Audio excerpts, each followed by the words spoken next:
바리대기 이야기. 옛날 아주 먼 옛날, 인간과 신의 경계가 흐릿하던 시절 어느 나라의 자식을 간절히 바라던 왕과 왕비가 살고 있었습니다. 그들은 매일 신에게 기도하며 말했다고 합니다. 한 명만이라도 좋습니다. 하늘이시여 부디 아들을 주소서. 신의 뜻이었을까요? 왕비는 마침내 아이를 잉태했고 기쁨도 잠시 태어난 아이는 딸이었습니다. 하나가 아니라 6이나 되는 공주가 차례로 세상에 태어났습니다.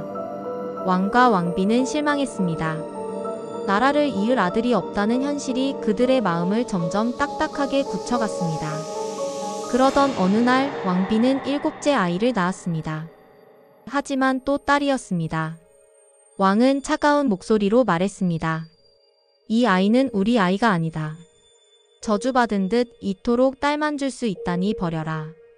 그렇게 왕과 왕비는 태어난 지 얼마 되지 않은 아이를 깊은 산속에 버렸습니다. 아이는 아무것도 모른 채 싸늘한 천에 쌓여 땅 위에 놓였습니다. 그리고 이름 없이 버려진 그 아이는 오직 버림받은 아이라는 뜻에서 바리대기라 불리게 됩니다. 그 아이는 버려진 채 죽었을까요? 아닙니다. 그 숲을 지나던 한 노부부가 아이의 울음소리를 듣습니다. 여보 들리오? 산이 우는 것 같소.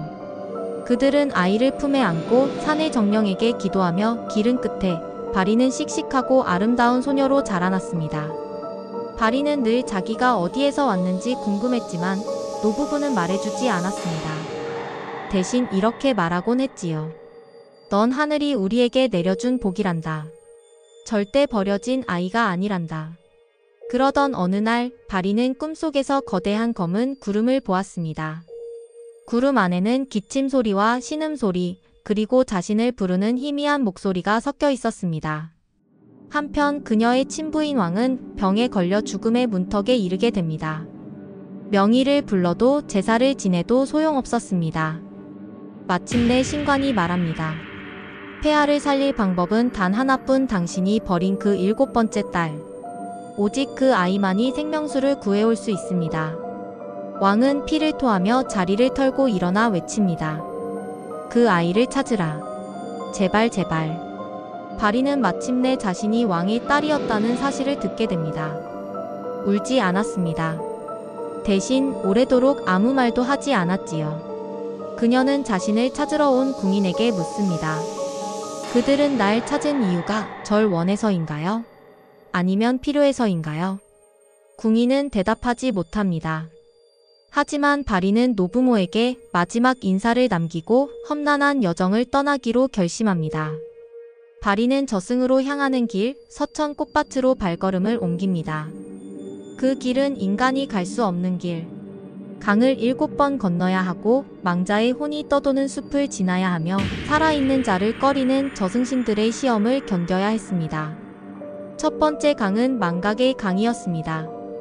발을 담그는 순간 사랑했던 기억도 미움도 이름조차 사라지는 무서운 강. 바리는 강가에서 스스로의 이름을 3번 부릅니다. 나는 바리대기. 나는 버림받은 딸. 나는 다시 돌아갈 자. 그리하여 기억을 붙잡은 채 강을 건넙니다.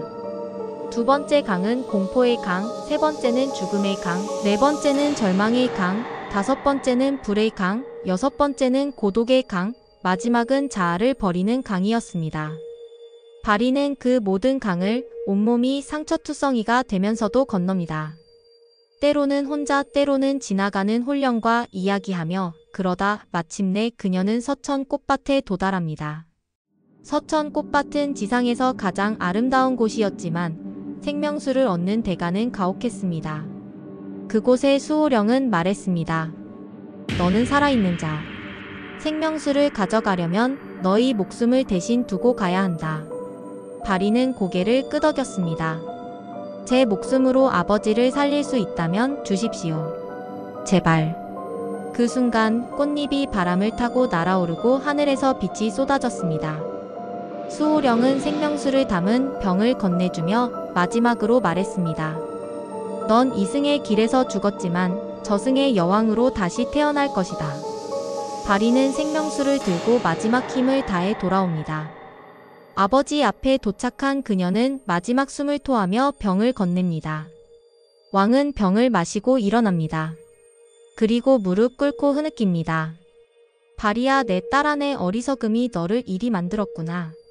하지만 바리는 이미 눈을 감은 뒤였습니다. 그녀는 죽었지만 그 삶은 끝이 아니었습니다. 신들은 그녀의 용기와 사랑, 희생을 가엾이 여기고 저승의 문을 여왕에게 맡깁니다. 바리 공주는 죽은 이들의 길잡이, 영혼의 어머니, 구원의 신령이 되어 오늘날까지 무속에서 가장 높은 신 중 하나로 모셔집니다. 이승과 저승을 잇는 다리 위에서 오늘도 그녀는 외로이 길 잃은 영혼을 부르고 있습니다. 외롭지 마세요. 두렵지 마세요. 당신이 가야 할 길 제가 함께 하겠습니다.